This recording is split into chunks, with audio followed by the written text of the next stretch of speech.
দাবি নিয়ে এসেছিলেন। গতকালকে রাতে আমার সাথে কথা হয়েছিল যে আমরা আজকে রাত্রে বসবো।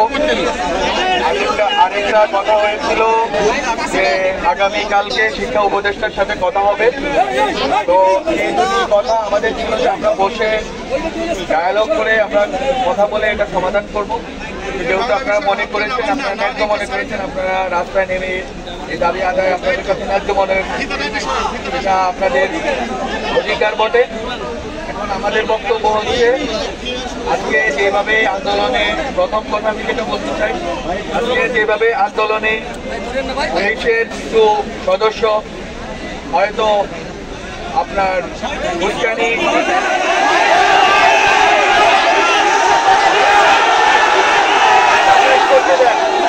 কথা শেষ করতে দিত।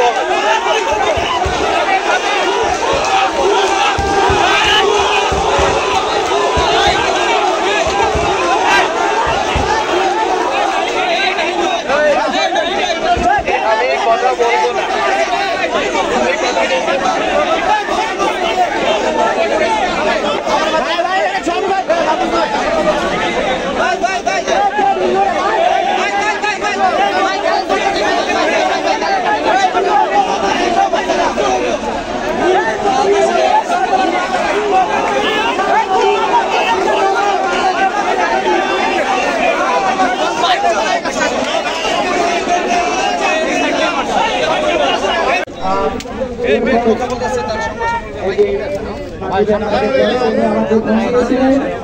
উনি আমাকে ফোন দিয়ে বলেছেন যে উপাচার্য মহোদয়, গতকাল আমি যে কথা দিয়েছিলাম আজকে প্রধান উপদেষ্টা মহোদয়ের পাশে আমি ছিলাম।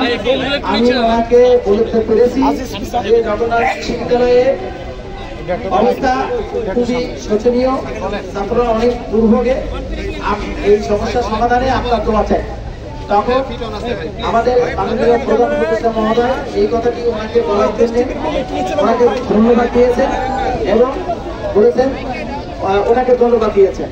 একবার আমাদের স্যার বলেছেন যে আমরা সবাই মিলে এই সমস্যার সমাধান উনি যে কথা বলেছিলেন, প্রধান উপদেষ্টা মহোদয়ের কাছে তুলে ধরলেন বিশ্ববিদ্যালয়ের কথা, উনি সেটা তুলে ধরেছেন।